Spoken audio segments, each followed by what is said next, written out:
LIC ఎలా మొదలైంది, ఎలా ఎదిగింది, ఎదుగుతున్నప్పుడు ఎలాంటి సమస్యలు వచ్చాయి, ఆ సమస్యలన్నింటినీ ఎలా ఓవర్కమ్ చేసి నెంబర్ 1గా నిలిచిందో చెప్పే కథే ఈ వీడియో. ఒకప్పుడు ఇండియాలో ఇన్సూరెన్స్ అంటే భయం. డబ్బులు కట్టాలి, ఎప్పుడు వస్తుందో తెలియదు, కంపెనీ మీద ట్రస్ట్ లేదు. 1950 టైంలో ఇండియాలో ఇన్సూరెన్స్ అనే సెక్టారు ప్రైవేట్ కంపెనీ చేతుల్లో ఉండేది. 100కి పైగా ఇన్సూరెన్స్ కంపెనీస్ ఉండేవి. రూల్స్ లేవు, రెగ్యులేషన్స్ లేవు. కొన్ని కంపెనీస్ ప్రీమియమ్స్ తీసుకుని రాత్రికి రాత్రే షట్టర్ మూసేస్తాయి. మిడిల్ క్లాస్ పీపుల్స్ యొక్క సేవింగ్స్ అన్ని రిస్క్ లో పడేవి. గవర్నమెంట్ ఒక విషయం అర్థం చేసుకుంది, మిడిల్ క్లాస్ పీపుల్స్ యొక్క సేవింగ్స్ సేఫ్ గా లేకపోతే కంట్రీ గ్రో కాదు అని. అక్కడే ఎల్ఐసి కథ మొదలైంది. 1956లో గవర్నమెంట్ ఒక బోల్డ్ డెసిషన్ తీసుకుంది. అదేంటంటే అన్ని ప్రైవేట్ ఇన్సూరెన్స్ కంపెనీస్ ని నేషనలైజ్ చేసింది. అలా చేసిన కంపెనీకి life insurance corporation of India LIC అని పేరు పెట్టింది. ఇది బిజినెస్ డెసిషన్ కాదు, trust decision. Profit secondary, stability primary. LIC main goal ఒక్కటే, ప్రజల యొక్క మనీని సేఫ్ గా ఉంచడం. స్టార్టింగ్ డేస్ లో ఎల్ఐసికి వచ్చిన బిగ్గెస్ట్ ప్రాబ్లం ఏంటంటే సిస్టమ్స్ ఉండేవి కాదు, ట్రైన్డ్ వర్క్ ఫోర్స్ ఉండేది కాదు, ఎడ్యుకేటెడ్ కస్టమర్స్ ఉండేవాళ్ళు కాదు. ఇన్సూరెన్స్ అంటే ఏమిటో కూడా ప్రజలకి అర్థమయ్యేది కాదు. ఎల్ఐసి అనేది ఒక ప్రొడక్ట్ ని సెల్ చేసే కంపెనీ కాదు, ఎల్ఐసి అనేది ఒక నమ్మకాన్ని సెల్ చేసే కంపెనీ. అలాంటి టైంలో ఎల్ఐసి ఒక మాస్టర్ ప్లాన్ వేసింది. అదేంటంటే ఏజెంట్స్.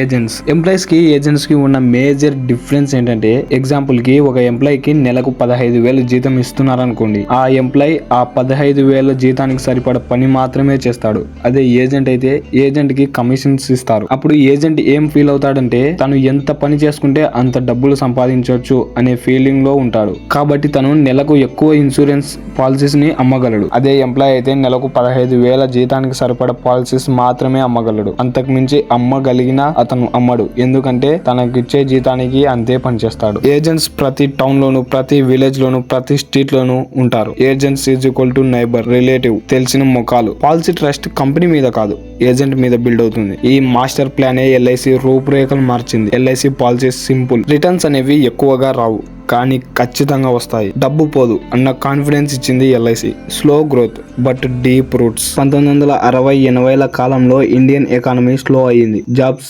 తక్కువగా ఉన్నాయి, సేవింగ్స్ కల్చర్ విపరీతంగా పెరిగింది. ఎల్ఐసి అలాంటి టైంలో మిడిల్ క్లాస్ పీపుల్ యొక్క మైండ్ సెట్ ని పర్ఫెక్ట్ గా మ్యాచ్ చేసింది. ప్రైవేట్ కాంపిటీషన్ లేదు, so LIC monopoly. But monopoly కూడా అంత ఈజీ కాదు. ఇక్కడ ఎల్ఐసికి వచ్చిన బిగ్గెస్ట్ ప్రాబ్లం ఏంటంటే క్లెయిమ్స్ సెటిల్మెంట్. పేపర్ వర్క్ హెవీగా ఉండేది, చాలా డిలేస్ అయ్యేవి, మాన్యువల్ ప్రాసెస్ చాలా స్లోగా ఉండేవి. పీపుల్ కంప్లైంట్ చేసేవారు, ఎల్ఐసి రెస్పాన్స్ ఇచ్చేది కాదు. ప్రాసెస్ ని చాలా సింపుల్ చేసింది, బ్రాంచెస్ ని ఎక్స్పాండ్ చేసింది, ట్రైనింగ్ ప్రోగ్రామ్స్ స్టార్ట్ చేసింది, స్లో ఇంప్రూవ్మెంట్ వచ్చింది. బట్ అది కనిపించింది. ఎల్ఐసికి వచ్చిన నెక్స్ట్ ఛాలెంజ్ ఏంటంటే ఎంప్లాయీస్. హ్యూజ్ వర్క్ ఫోర్స్ కావాలి, గవర్నమెంట్ మైండ్ సెట్ ఉండాలి, స్లో ఎఫిషియన్సీ. బట్ ఎల్ఐసికి ఉన్న అడ్వాంటేజ్ ఏంటంటే పేషెన్స్. క్వార్టర్లీ ప్రెజర్ లేదు, షేర్ హోల్డర్ ప్రెజర్ లేదు, సో మిస్టేక్స్ అన్ని కరెక్ట్ చేసుకోవడానికి టైం ఉంది. 1990s టైంలో ఇండియన్ ఎకానమీ లిబరలైజేషన్ అయ్యింది. ప్రైవేట్ ఇన్సూరెన్స్ ప్లేయర్స్ ఎంట్రీ ఇచ్చాయి. హెచ్డిఎఫ్సి, ఐసిఐసిఐ, ఎస్బిఐ లైఫ్, ఇలా చాలా కంపెనీలు ఈ ఇన్సూరెన్స్ సెక్టార్లోకి ఎంట్రీ ఇచ్చాయి. భారీ advertising, ULIPs, high returns promise ఇచ్చాయి. ఎల్ఐసికి ఫస్ట్ టైం కాంపిటీషన్ అంటే ఏంటో తెలిసింది. This was turning point. ఎల్ఐసికి ఇక్కడ వచ్చిన పెద్ద ప్రాబ్లం ఏంటంటే యంగర్ జనరేషన్స్ వాళ్ళు ప్రైవేట్ ప్లేయర్స్ కి అట్రాక్ట్ అవుతున్నారు. ఎల్ఐసి ఓల్డ్ బ్రాండ్ గా కనిపించింది. బ్రాండ్ స్ట్రాంగ్ గా ఉంది, బట్ పర్సెప్షన్ వీక్ గా ఉంది. ఎల్ఐసి ప్యానిక్ కాలేదు, అది నమ్మకాన్ని డబల్ చేసింది. ప్రైవేట్ కంపెనీస్ యొక్క రిటర్న్స్ అనేవి ఎప్పుడు ఒకేలా ఉండవు, కానీ ఎల్ఐసి రిటర్న్స్ అనేవి గ్యారంటీ అనే నమ్మకాన్ని వాళ్ళలో నింపింది. ఇండియాలో రిస్క్ తీసుకొని రిటర్న్స్ ఎక్కువగా తీసుకునే వాళ్ళకంటే సేఫ్ గా రిస్క్ తక్కువ తీసుకుని రిటర్న్స్ కూడా తక్కువగా తీసుకునే వాళ్ళే ఎక్కువ. అలాంటి ప్రజలని ఎల్ఐసి టార్గెట్ చేసి ఎల్ఐసి మోడర్నైజ్ చేయడం స్టార్ట్ చేసింది. Computerisation, online records, centralised data. స్లోనే కానీ స్టడీగా గ్రో అయ్యింది. ప్రైవేట్ ప్లేయర్స్ కి ఉన్న బిగ్గెస్ట్ వీక్నెస్ ఏంటంటే they are sales driven, mis selling, hidden charges, ULIP losses, trust damage. ఇవన్నీ కారణాల వల్ల ఎల్ఐసి సైలెంట్ గా బెనిఫిట్ అవుతూ వచ్చింది. ఎల్ఐసికి ఉన్న అనదర్ మ్యాసివ్ స్ట్రెంగ్త్ ఏంటంటే గవర్నమెంట్ బ్యాకింగ్. క్రైసిస్ టైమ్స్ లో ఎల్ఐసి ఇన్వెస్ట్ చేస్తుంది. స్టాక్ మార్కెట్స్ క్రాష్ అయినప్పుడు ఎల్ఐసి స్టెబిలైజర్ లా పనిచేస్తుంది.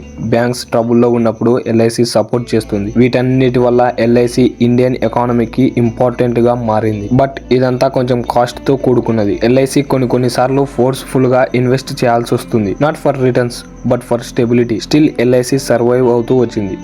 ఎందుకంటే స్కేల్ వల్ల, కొన్ని కోట్ల పాలసీస్, లాంగ్ టర్మ్ ఫండ్స్ వల్ల, ప్రెడిక్టబుల్ క్యాష్ ఫ్లో. 2010 వచ్చేసరికి LIC is not fastest, not most innovative, but largest market share లో still number 1. LIC insurance success formula ఏంటంటే deep distribution, long term trust, government support, risk averse customers. అప్పుడు IPO వచ్చింది, but IPO LIC success ని continue చేయలేకపోయింది. LIC success already establish అయింది. LIC IPO రియాలిటీని expose చేసింది. LIC is stable, not exciting అని. Final truth ఏంటంటే ఎల్ఐసికి government support ఉండడం వల్ల సక్సెస్ కాలేదు.